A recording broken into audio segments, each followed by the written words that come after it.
So Tunde, let's end this.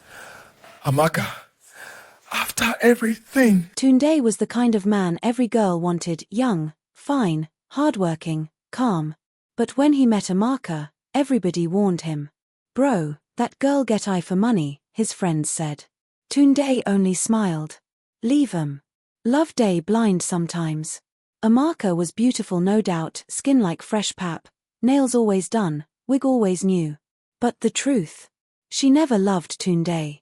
She loved what he could provide. From the first week of dating, she started asking. Tunde baby, I need new phone, my old one day embarrass me. Tunde Biko, IWAN fix my lashes. Tunde, send me 150k. IWN buy small things. And Tunde? He gave. He didn't even think twice. He loved her deeply, and he believed she would love him back one day. His mother noticed the change. Tunde, this girl day collect too much from you. Are you sure she's for you? Mummy, relax. Amaka is my future wife. Future wife indeed.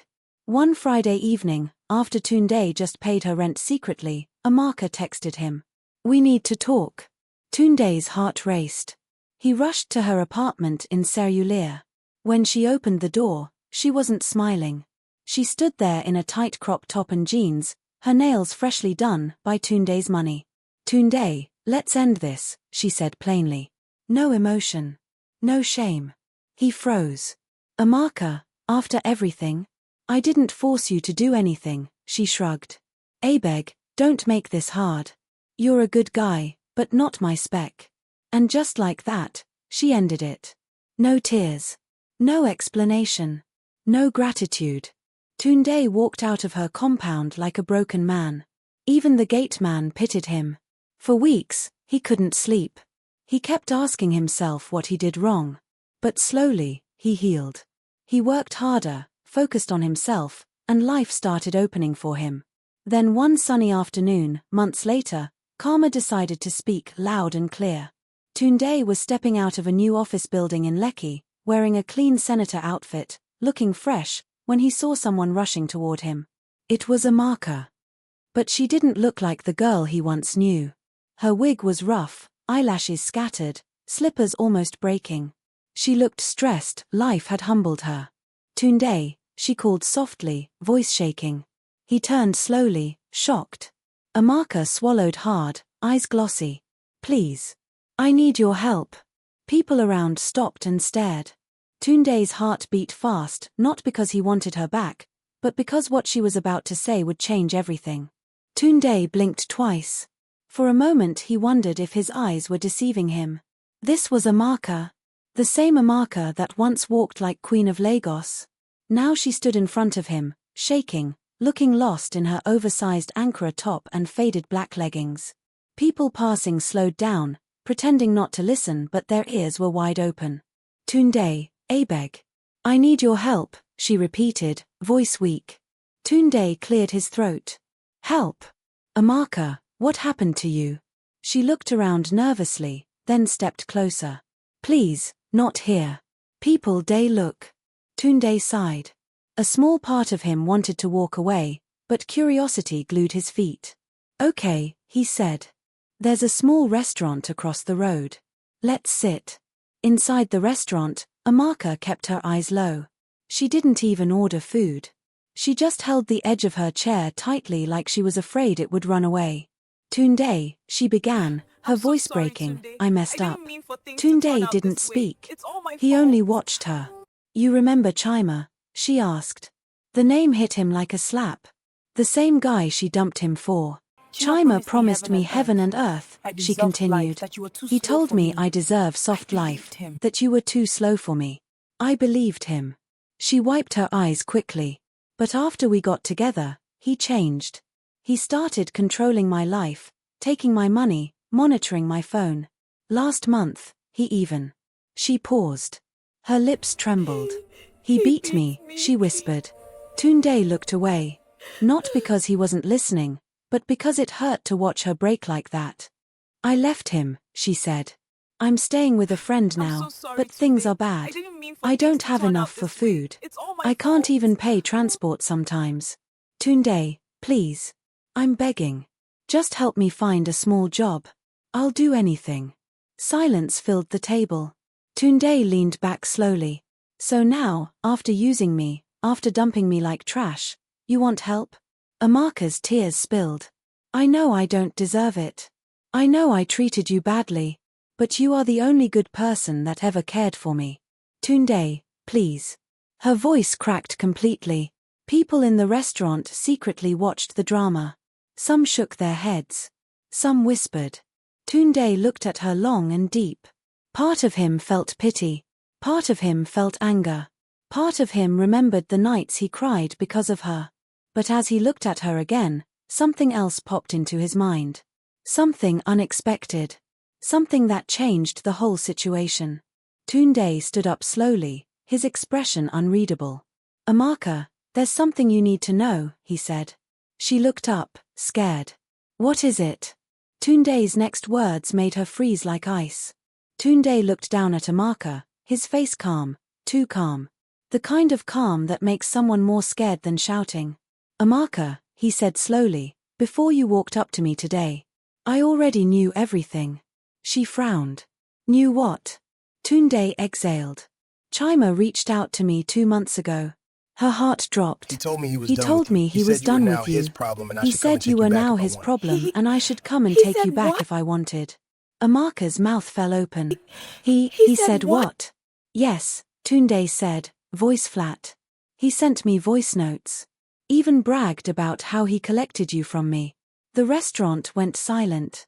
You could almost hear someone's spoon drop. Amaka covered her mouth, tears rushing again. Shame washed over her like cold water. Tunde. I didn't know. I know you didn't, he replied. And I didn't respond to him. Not because I was angry, but because that day, I finally realized something. He leaned forward, his voice calm but firm. You weren't taken from me, Amaka. You chose to leave. Amaka stared at him, broken. And the worst part? Tunde added. You didn't lose me because of him. You lost me because you never valued me. She shook her head, crying harder. I know, Tunde. I know I messed everything up. I wish I could go back. I wish. No, he cut in softly. Don't wish. She looked up slowly. Her eyes begged for hope.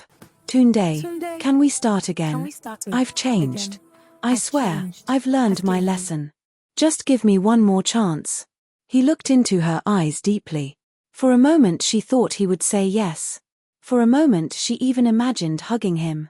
But then, Tunde smiled sadly. Amaka, I'm not the same man you used to control.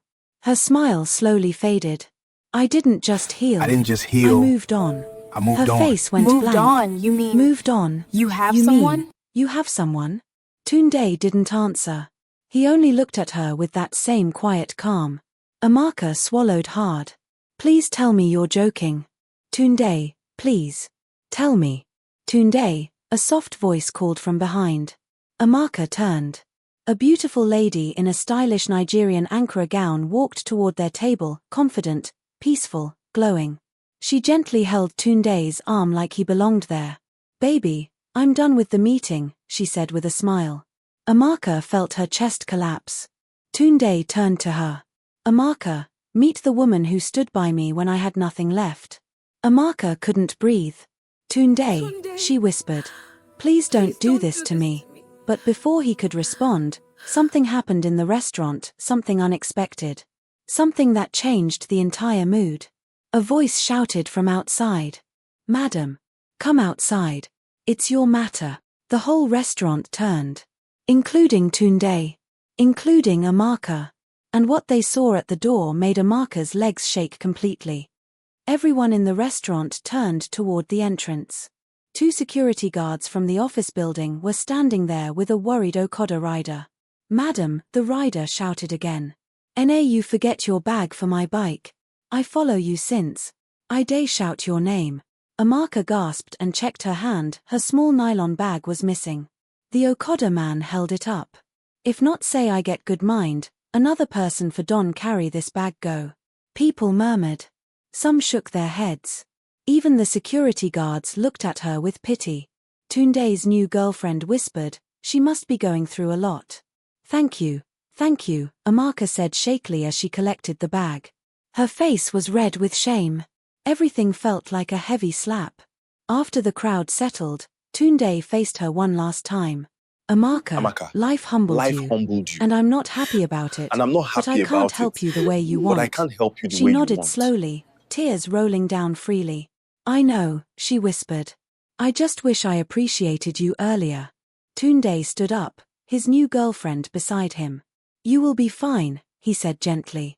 But you have to change. Not for a man, for yourself. Amaka wiped her face with trembling hands. Tunde, I'm really sorry. I forgave you a long time ago, he said. But forgiveness doesn't mean going back. Those words hit her harder than Chima ever did.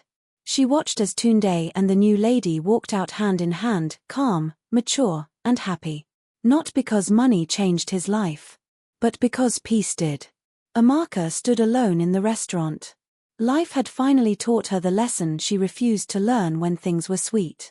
She looked at the door he walked out from, then whispered to herself, This time, I'll fix my life. And for the first time in a long while, she actually meant it. Moral lesson. Value people who treat you well because good people are rare. Don't use others for selfish gain. The same life you misuse today can humble you tomorrow. Karma is real. What you give out always finds its way back. Do you enjoyed the story? Please drop a like, comment and subscribe. Thank you for watching.